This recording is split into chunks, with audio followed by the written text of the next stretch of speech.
Night 1. My life is perfect. I have a bowl full of seeds, a cozy pile of wood shavings, and room to run. I'm never leaving here. Question: who's the luckiest hamster in the world? Answer: me.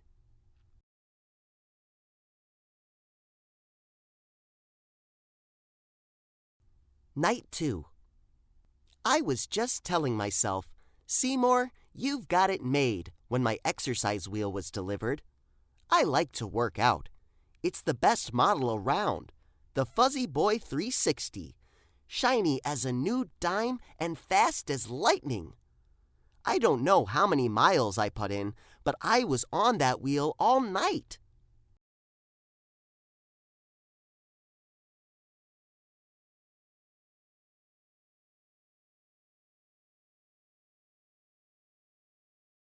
Night 3. It took me a while to get the hang of my new water bottle, but it's great. It's important too. A hamster has to stay hydrated. Back to my wheel. I've got another hour to put in before daylight. Night 4. Little girl came by and gave me a kiss on the nose. Nasty.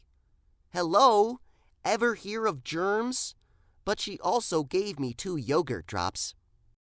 Question: what's better than a yogurt drop? Answer: 2 yogurt drops. I ate one and tucked the other in my cheek to save for later. This hamster has it going on. Night 5. I was just climbing onto my wheel tonight when Pearl the cat came by. "You know," she said, "you run for miles every night, but you never leave that cage. What's it all for?" "I don't know," I said. "It's what hamsters do." "What a complete waste of time," she said. "Have fun in your cage. I'm going to the sunroom." Sunroom? What's a sunroom?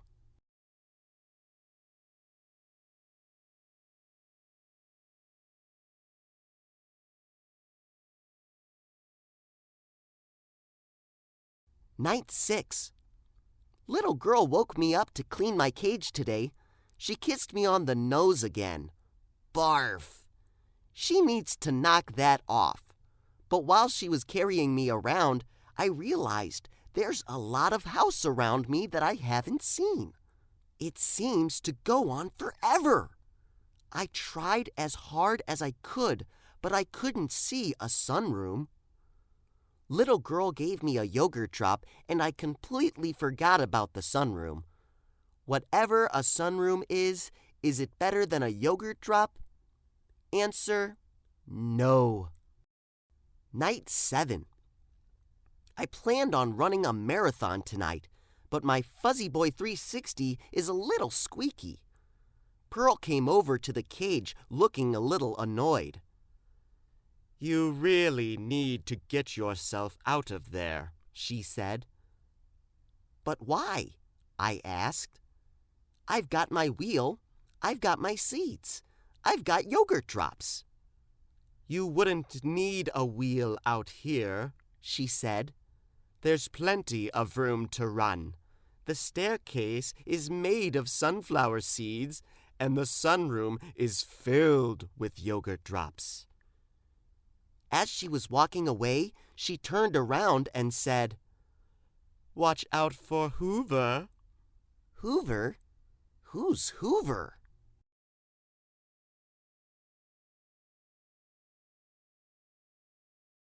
Night 8. I didn't sleep a wink all day. Little girl came by and kissed me on the nose. Yuck. And then I had a terrible workout. I just couldn't focus. How could I concentrate knowing what I know? Imagine a whole staircase made of sunflower seeds. And the sunroom? Don't I deserve to be in the sunroom? Buck the dog came by to give my cage a sniff, and I said, "Buck, do you like the sunroom?" Big Goofy Buck said, "I love the sunroom. It's so Sonny!" And he trotted away.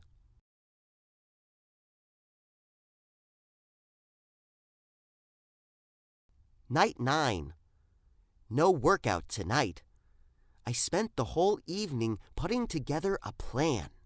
I went over every square inch of my cage, and I think I've got it figured out. Operation Tasty Treat is set for tomorrow night. Hello, staircase. Hello, sunroom. Night 10. Good old Seymour is one smart hamster. My escape went like clockwork. I moved the seed dish. Then I was able to muscle the fuzzy boy to the front of the cage. I had a little trouble climbing the outside of the wheel. It kept spinning and I wasn't getting anywhere.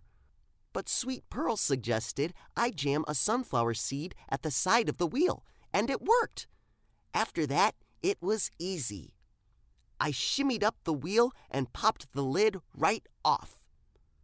Question: who's going to eat every yogurt drop in the sunroom? Answer: me. Night 11. Note to self: cats are big, fat liars. I'm writing this from under the sofa. One wrong move and Pearl will have me for dinner. For starters, the staircase is not made of sunflower seeds. It's just carpet. It tastes like a sweater. And the sunroom is nice, but there wasn't a yogurt drop in sight. And when I heard Pearl, the big fat liar, say, "Hello, Seymour," I knew something was wrong. She looked really hungry. But all of that time on the wheel paid off. I raced past her and squeezed out of the sunroom just in time. I made it here, but now what? Pearl keeps clawing under the sofa. That big fat liar. I'll probably never see my cage again. Question: who's in big trouble? Answer: me.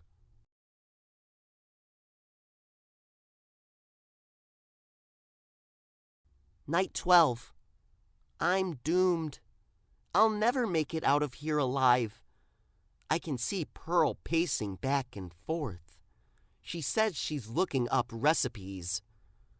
I tore a tag off the bottom of the sofa, found an old pencil, and wrote out my will. I, Seymour Q. Hamster, being of tired mind and hungry body, leave my fuzzy boy 360 to my 17 brothers. I leave my water bottle to my 22 sisters. And to my sweet mother and father, I leave the 4 yogurt drops hidden in the corner of my cage. I won't be needing them. I sniffled a few times and fell asleep. Goodbye, friends. I love you all.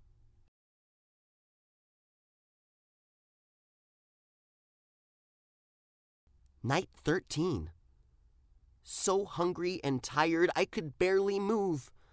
I heard Pearl purring the way she does when she sleeps. It was my only chance. I tiptoed out from the back of the sofa and headed straight for my cage. I was going to make it. But suddenly there was a terrible noise. It sounded like a hurricane.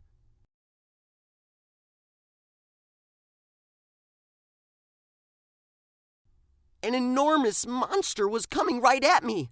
I looked up at its terrible eyes and read the most frightening word: Hoover! It was trying to suck me inside. Buck heard the commotion and started barking like crazy. That woke up Pearl, the big fat liar, who hissed, "He's mine!" and started racing right toward me. Hoover had me by the tail. Pearl was swiping at me with her claws, and Buck was howling like mad. I was a goner. I closed my eyes and waited for it to be over.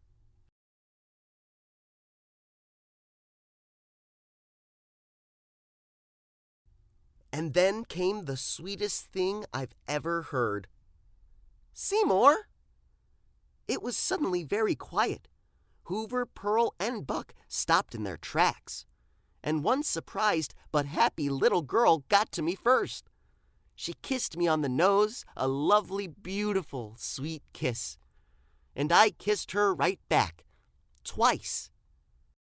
Night 14. My life is perfect. I have a bowl full of seeds, a cozy pile of wood shavings, and room to run. I'm never leaving here.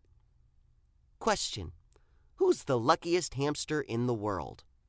Answer: me.